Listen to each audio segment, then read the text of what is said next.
double cropping soybeans into wheat.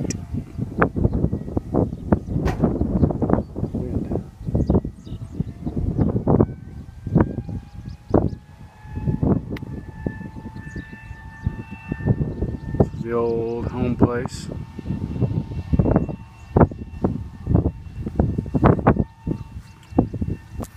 Driving the red truck.